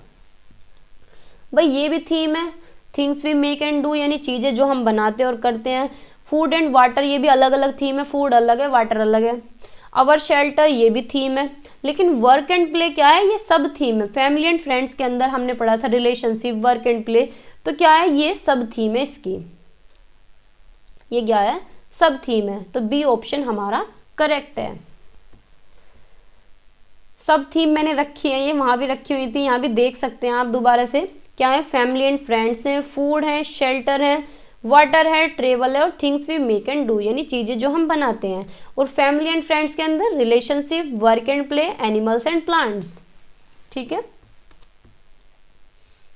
नेक्स्ट क्वेश्चन बताइए, question number 9। Child centred classroom ensure conducive environment for students to learn, which of the following suggest the same, यानी बाल केंद्रित कक्षाएं छात्रों के सीखने के लिए अनुकूल वातावरण सुनिश्चित करती हैं, यानी बच्चों को क्या है, एक अच्छा एनवायरनमेंट देना चाहिए। निम्नलिखित में से कौन सा सुझाव देता है, कौन सा बढ़िया है, इसमें बताइए। ए ऑप्शन है teacher gives instruction and expect student to obey and be discipline. भाई ये चाइल्ड सेंटर्ड होगा जिसमें टीचर इंस्ट्रक्शन देगा और बच्चे आराम से ओबे करेंगे और डिसिप्लिन में रहेंगे। या फिर बी ऑप्शन है teacher reads the textbook, write question and answer on the blackboard and ask them to copy them, यानी टीचर क्या है, टेक्स्ट बुक पढ़ने के लिए कहेगा और कहेगा कि भाई ब्लैक बोर्ड से क्वेश्चन कॉपी कर लो। या फिर teacher provide learning situations that give an opportunity to observe, explore, question, experience and develop understanding of various concept, यानी शिक्षक क्या है, सीखने की स्थिति प्रदान करता है जो छात्रों को विभिन्न अवधारणाओं को देखने, अन्वेषण करने, प्रश्न पूछने और अनुभव करने और समझने का अवसर देते हैं। ये ठीक है, C option, sorry D option, teacher controls what happens in the classroom and student participation is minimal, यानी शिक्षक ही नियंत्रण करता है और कक्षा में क्या है, छात्रों की भागीदारी कम से कम होनी चाहिए। तो भाई ये तो गलत है बिल्कुल कि जिसमें छात्रों की भागीदारी कम से कम हो, टीचर कंट्रोल करे, वो तो टीचर सेंटर्ड हो गया। और ये भी गलत है कि क्लास में डिसिप्लिन रहे और बच्चे ओबे करें जो टीचर इंस्ट्रक्शन दे रहे हैं, तो ये भी टीचर सेंटर्ड हो गया। और ये भी गलत है कि ब्लैक बोर्ड से क्वेश्चन उतार लो, तो सी ऑप्शन हमारा ठीक है कि टीचर क्या है, ऐसी सिचुएशन प्रोवाइड कराए, ऐसी सिचुएशन दे बच्चों को जहां बच्चे को मौके मिल सके, बच्चे ऑब्जर्व कर सकें, अवलोकन कर सकें, अन्वेषण कर सकें, प्रश्न पूछ सकें और अनुभव करने के, समझने के अवसर उन्हें मिले। तो सी ऑप्शन हमारा ठीक है। नेक्स्ट क्वेश्चन बताइए, question number 10। Which of the following is the most suitable to transact EVS in primary classroom, निम्नलिखित में से कौन सा प्राथमिक कक्षाओं में ईवीएस संचालित करने के लिए सबसे उपयुक्त है, बताइए। Lecture method, chalk and talk method, inquiry based teaching या जगमग अप्रोच। भाई लेक्चर मेथड तो बिल्कुल नेगेटिव है, ना ही चॉक एंड टॉक मेथड होगा, ना ही जगमग अप्रोच होगा। अगर हमें ईवीएस पढ़ानी है तो हम कैसी इंक्वायरी बेस्ड लर्निंग करेंगे, इंक्वायरी बेस्ड टीचिंग करेंगे, जिससे बच्चा पूछताछ कर सके, पूछताछ आधारित, यानी प्रश्न ज़्यादा से ज़्यादा पूछ सके, क्वेश्चंस पुट आउट कर सके। तो B option C option correct है। ठीक है, नेक्स्ट क्वेश्चन है क्वेश्चन नंबर 11, बताइए। An EVS classroom should be a happy classroom, यानी ईवीएस की कक्षा क्या है, खुशहाल कक्षा होनी चाहिए। तो इसमें से कौन सा एक ट्रू है, इसके बारे में। Teacher remains happy in the class and student follow their instruction happily, यानी टीचर अगर खुश है क्लास में, जो वो इंस्ट्रक्शन देगा बच्चे भी खुश रहेंगे। भाई ये तो ऑथोरिटेटिव स्टाइल हो गया, टीचर सेंटर्ड हो गया। या फिर बी ऑप्शन है administer strict discipline so that they remain focused in written work, यानी सख्त अनुशासन का प्रशासन करें ताकि वे लिखित कार्यों में केंद्रित रहें। या फिर ऑब्जर्व करें, एक्सप्लोर करें, क्वेश्चंस पूछें एंड एक्टिविटीज करें। डी ऑप्शन है ensure that they read the book and underline the text for better comprehension, की बुक पढ़ें और सीधा अंडरलाइन कर ले, तो ये भी गलत है। और यहाँ क्या है, एडमिनिस्टर स्ट्रिक्ट डिसिप्लिन, भाई ये भी गलत है और ये भी गलत है। सी ऑप्शन ठीक है कि बच्चा क्या है, ऑब्जर्व करे, एक्सप्लोर करे, क्वेश्चंस पुट आउट करे और एक्टिविटीज करे, ठीक है, तभी एक अच्छी ईवीएस क्लासरूम होगी। तो सी ऑप्शन हमारा करेक्ट है। नेक्स्ट क्वेश्चन बताइए, question number 12। Field visits are important in EVS teaching, यानी ईवीएस में क्या है, फील्ड विजिट काफ़ी इंपॉर्टेंट होती है, तो इसके बारे में कौन सा एक सही है। Going to a place near the school with pre planning and follow up activity, क्या है, प्री प्लानिंग और फॉलो अप गतिविधि के साथ स्कूल के पास एक जगह पर जाना, ठीक है। बी ऑप्शन है going to a distant and well known place, यानी पहले से जो तुम जानते हो प्रसिद्ध जगह जाओ, भाई घूमने जा रहे हैं। Going to a nearby place, की पास की जगह में चले जाओ या फिर अपनी चॉइस की जगह पे जाओ। देखो भाई, हम हॉलीडे बिताने तो जान ही रहे हैं कि चॉइस पे जाएंगे या अपने पास की जगह जाएंगे या फिर जो कोई प्रसिद्ध जगह है वहाँ जाएंगे ना, हम घूमने जा रहे हैं। हम क्या है, हम फील्ड विजिट किस लिए जा रहे हैं, हम सीखने जा रहे हैं, एनवायरनमेंट से चीज़ों को लिंक कर रहे हैं, इसलिए तो हम फील्ड विजिट करते हैं। तो क्या है, ऐसी जगह जाएं और प्री प्लानिंग करके जाएं और एक्टिविटीज़ को फॉलो करें, तो ये ऑप्शन हमारा ठीक है, ठीक है। नेक्स्ट क्वेश्चन बताइए, question number 13। A teacher has to teach the sub theme animal, teacher क्या है, एनिमल सब थीम है, उसे पढ़ा रहा है क्लास फर्स्ट के बच्चों को, तो कौन सी स्ट्रेटेजी अच्छी होगी इस थीम को लेके, बताइए। Ask student to list out names of the animal, कि क्या है, बच्चे एनिमल्स की पूरी लिस्ट बना लें तो अच्छे से पढ़ा पाएंगे एनिमल्स थीम को। या फिर tell names of animals to the student, कि बच्चों को नाम बता दें एनिमल्स के। सी ऑप्शन है takes student on a trip to the zoo to give them concrete experience, कि बच्चों को क्या है, एक ट्रिप पे लेके जाएं, फील्ड विजिट कराएं, चिड़ियाघर लेके जाएं, उन्हें क्या है, कॉन्क्रीट एक्सपीरियंस दिखाएं, यानी जिससे बच्चे क्या है, टच एंड फील कर सकें, देख सकें अपनी आंखों से। या फिर shows coloured photographs of a variety of animals to give them understanding about animals, यानी उन्हें क्या है, कलरफुल फोटोग्राफ दिखा दें जिससे कि वो एनिमल्स के बारे में समझ सकें। तो भाई कौन सा ऑप्शन ठीक होगा, बताइए। भाई सबसे बढ़िया तरीका ये तो है कि उन्हें फील्ड विजिट कराएं, उन्हें ट्रिप पे लेके आएं, जिससे कि वो क्या है, कॉन्क्रीट एक्सपीरियंस ले सके। तो सी ऑप्शन हमारा बेस्ट होगा, ठीक है। Question number 14।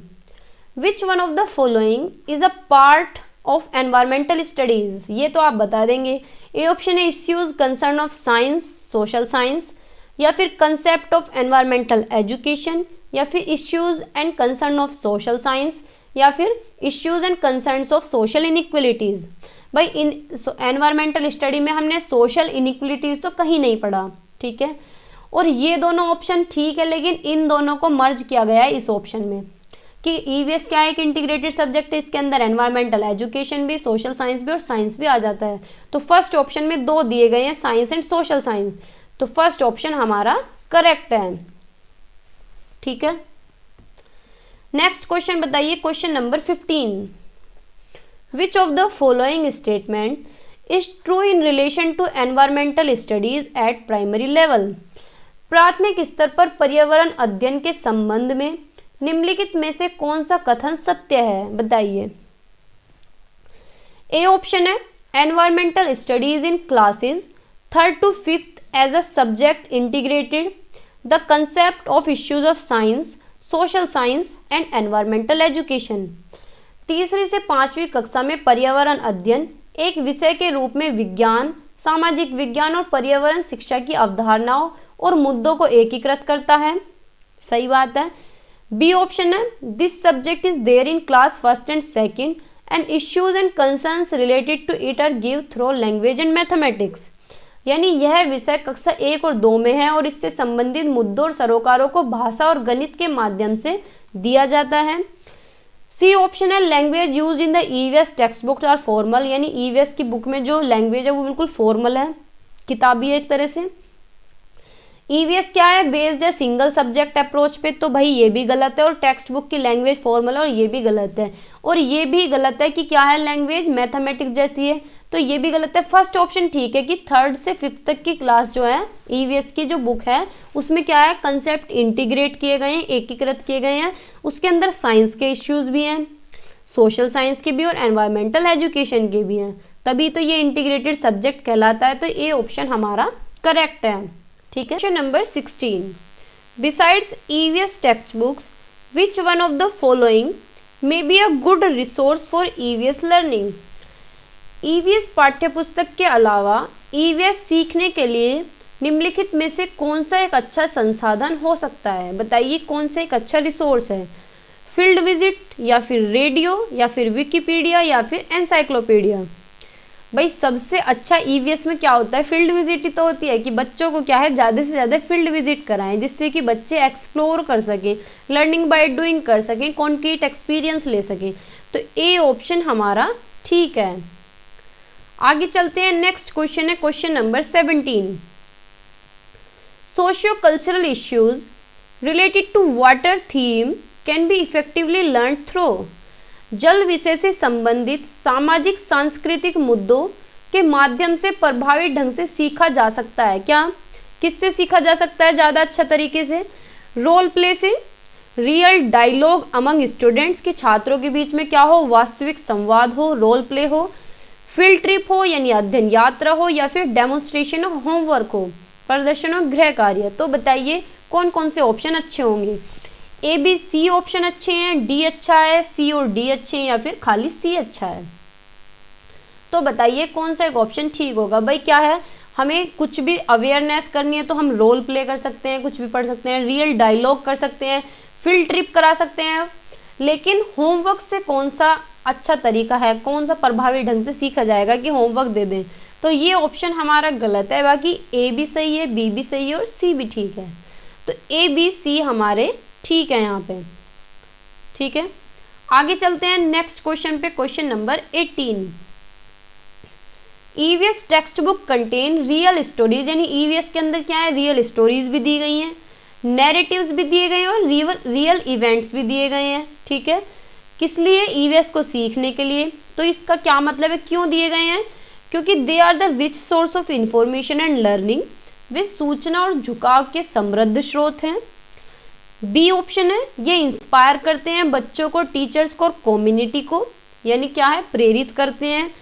सी ऑप्शन है, they can provide us an opportunity to revisit experience we are familiar with, यानी क्या है, हमें मौके मिलते हैं कि हम दोबारा से इन्हें एक्सपीरियंसेस को देख सकें, पढ़ सकें, फेमिलियर हो सकें इनके साथ। डी ऑप्शन है, they make the pedagogy of EVS easy for the teacher, यानी ये टीचर के लिए इजी हो जाता है पढ़ाना। तो बताइए कौन सा एक ऑप्शन ठीक होगा। भाई हमें टीचर के लिए इजी से क्या मतलब है, टीचर तो पढ़ाएगा ही, टीचर तो फैसिलिटेट करेगा ही। तो डी ऑप्शन हमारा गलत है। बाकी ए भी ठीक है कि ये रिच सोर्स है इन्फॉर्मेशन के, बी भी ठीक है कि इंस्पायर करते हैं, सी ऑप्शन है कि मौके दे रहे हैं दोबारा से रिविजिट करने के लिए। तो ए और बी सी ऑप्शन हमारे डी ऑप्शन में दिए गए हैं। ठीक है, तो डी ऑप्शन हमारा करेक्ट है। क्वेश्चन नंबर 19 बताइए, self assessment in EVS is, यानी ईवीएस में स्वयं मूल्यांकन क्या है, सेल्फ असेसमेंट क्या है।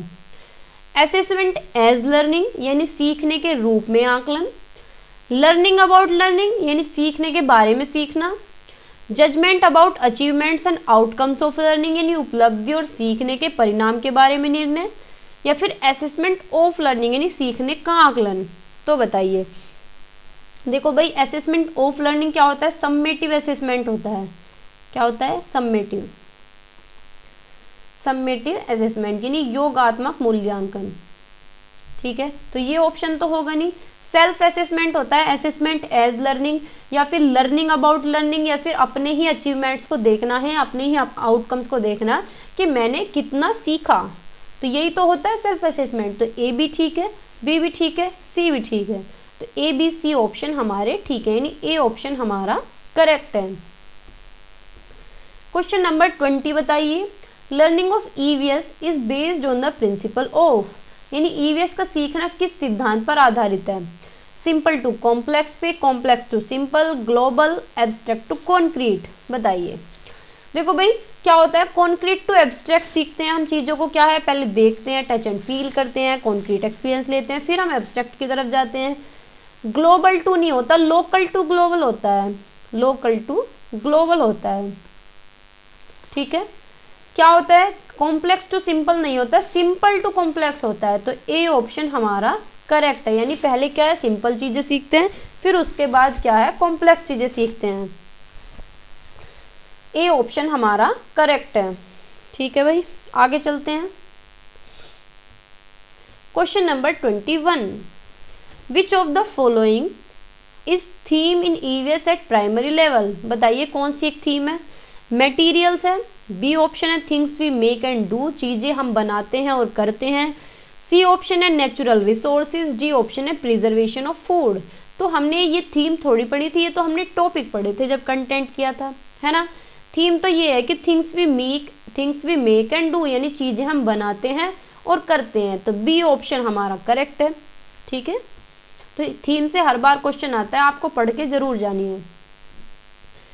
विच of the following frequency of assessment is appropriate for teaching learning of EVS, यानी ईवीएस के शिक्षण अधिगम के लिए मूल्यांकन की निम्नलिखित में से कौन सी आवृत्ति उपयुक्त है। बताइए।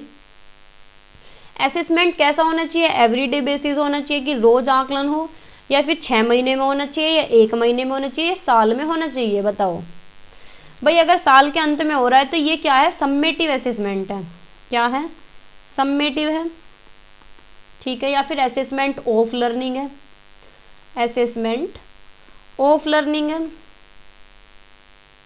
ठीक है, एवरी मंथ हो रहा है तो भी वो सम्मेटिव के अंदर ही है, 6 मंथ में हो रहा है तो भी वो सम्मेटिव के अंदर ही है, लेकिन रोज आकलन हो रहा है तो ये अच्छा है, सबसे बढ़िया है कि भाई डेली पढ़ाओ, डेली का आकलन कर लो, यानी फॉर्मेटिव असेसमेंट, फॉर्मेटिव असेसमेंट यानी साथ के साथ आकलन, या फिर assessment for learning, assessment for learning.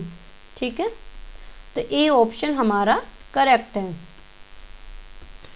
आगे चलते हैं, क्वेश्चन नंबर 23, 2 क्वेश्चन बचे हैं बस। Which of the following strategy is the most appropriate strategy to teach EVS to student with linguistic difficulties, यानी भाषाई की जिन्हें दिक्कत है उनके लिए कौन सा एक उपयुक्त तरीका है, भाषाई कठिनाई वालों के लिए। Provide learning materials which are in tactile form और लार्ज प्रिंटेड, कि जिन्हें भाषा में दिक्कत है उन्हें क्या करें, सीखने की सामग्री प्रदान करना जो अक्षुण्ण रूप या बड़े प्रिंट की है। बी ऑप्शन है explain concept along with simple diagrams, concrete materials and activities, यानी एक्सप्लेन करें चीज़ों को कैसे, बिल्कुल सिंपली सरल तरीके से डायग्राम के थ्रू, कॉन्क्रीट मटेरियल दिखाएं जिससे कि टच एंड फील कर सकें, और एक्टिविटीज़ कराएं ज़्यादा से ज़्यादा, या फिर उन्हें ऑडियो लेसन दें, या फिर making arrangement for the learners to sit in the front row in the classroom. भाई जिन्हें बोलने में दिक्कत है उन्हें चाहे आगे बैठा लो चाहे पीछे दिखा लो, उन्हें खुद दिक्कत है, समझने में थोड़ी, बोलने में दिक्कत है, तो ये भी गलत होगा, ये भी गलत होगा। और उन्हें लार्ज प्रिंट दे रहे हैं, उन्हें देखने में थोड़ी दिक्कत है, उन्हें बोलने में दिक्कत है, तो उन्हें क्या है, टच एंड फील मटेरियल दिखाएं। ठीक है, कॉन्क्रीट मटेरियल दिखाएं, मतलब ट्रिप्स वगैरह पे लेके जाएं, डायग्राम दिखाएं, सिंपल तरीके से पढ़ाएं और एक्टिविटीज़ कराएं। तो बी ऑप्शन हमारा करेक्ट है। सेकेंड लास्ट क्वेश्चन है, under the theme mapping for class 3rd which activity would you be the most appropriate for student. कक्षा 3rd के लिए विषय मानचित्रण के अंतर्गत कौन सी गतिविधि विद्यार्थियों के लिए सबसे उपयुक्त होगी। बताइए। मैपिंग पढ़ा रही है टीचर, तो कौन सी एक्टिविटी करानी चाहिए। Ask them to draw a sketch of their house, कि भाई अपने घर का चित्र बना दो, पूरा चित्रण, रेखा चित्र। ठीक है। Ask them to draw the route from their home to school, कि बच्चे से कहे कि अपने घर से लेके और स्कूल तक की जो दूरी है उसका पूरा डिस्टेंस बनाओ, पूरा मैप बनाओ। जैसे रोड मैप नहीं होते, हम कहीं भी जाते हैं तो अपने फ़ोन में मैप लगा लेते हैं। या फिर बच्चों से कहें कि डायग्राम बनाइए क्लासरूम का, या कहें कि draw a sketch of there neighbourhood, यानी पड़ोसियों का बना दो रेखा चित्र। तो बताइए कौन सा ऑप्शन ठीक होगा। भाई क्यों बनाए पड़ोसियों का, है ना ही क्लासरूम का। सबसे बड़े तरीका है कि टीचर कह रही है कि अपना सारा रूट ड्रॉ करो, कि कैसे कैसे तुम आते हो, कहाँ से लेफ्ट लेते हो, कहाँ से टर्न लेते हो। तो बी ऑप्शन हमारा करेक्ट है। लास्ट क्वेश्चन है question number 25। The best strategy of giving experience of biological diversity student. छात्रों को जैविक विविधता का अनुभव देने की सर्वोत्तम रणनीति पक्षियों की प्रजाति के बारे में है, बताइए कौन सा एक तरीका है। Give them books and article to study about bird species, यानी बच्चों को क्या है, बायोलॉजी के बारे में अवेयर कराना है, बायोलॉजी के बारे में पढ़ाना है, उन्हें अनुभव प्रदान करने हैं। तो कौन सा तरीका बेस्ट होगा कि उन्हें क्या है, बुक्स दें, आर्टिकल दें और किसके बारे में, बर्ड्स स्पीसीज के बारे में पढ़ने के लिए कहें, या फिर उन्हें कोई डॉक्यूमेंट्री दिखाएं माइग्रेटरी बर्ड के, यानी जो पक्षी लुप्त हो चुके हैं उनके बारे में बताएं, या फिर उन्हें खुद बर्ड सेंचुरी लेके जाएं ऑब्जर्व करने के लिए, या फिर उन्हें कोई लेक्चर दें एंडेंजर्ड बर्ड्स के लिए। तो बताइए कौन सा एक ऑप्शन ठीक होगा। भाई सबसे बढ़िया है अगर बच्चों को बायोलॉजी पढ़ा रहे हैं, कुछ भी पढ़ा रहे हैं, तो क्या है, उन्हें लेके जाएं, फील्ड विजिट कराएं, बर्ड सेंचुरी लेके जाएं, जिससे कि बच्चे ऑब्जर्व कर सकते हैं, एक्सप्लोर कर सकते हैं। तो सी ऑप्शन हमारा यहाँ पे करेक्ट होगा। ठीक है भाई, सी ऑप्शन हमारा करेक्ट है। तो आज की वीडियो में इतना ही रखते हैं, मिलते हैं नेक्स्ट सेशन में। जिनका कल एग्ज़ाम है उनके लिए बेस्ट ऑफ लक, अच्छे से एग्ज़ाम देना, पैनिक बिल्कुल भी नहीं होना है, और जब पेपर दे के आए तो जो भी क्वेश्चन आपको याद रहे वो आप मुझे बता दीजिएगा व्हाट्सएप पे, ईमेल पे या फिर टेलीग्राम पे। ठीक है, बाकी कमेंट सेक्शन में भी बता दीजिए अगर आपको सबसे ईजी तरीका यही होता है ना। तो अगर चैनल पे नए हैं तो सब्सक्राइब कर दें, पुराने हैं अगर सब्सक्राइब नहीं किया हुआ है तो कर दें, जिससे आपको टाइम टू टाइम नोटिफिकेशन मिलता रहे। ठीक है, बाय बाय, टेक केयर, पढ़ते रहिए, मुस्कुराते रहिए और बिल्कुल भी पैनिक नहीं होना है। जिनका एग्ज़ाम आगे है वो सिस्टम पे रिवीजन करते रहें, लैपटॉप पे या फिर कंप्यूटर पे। ठीक है, बाय बाय।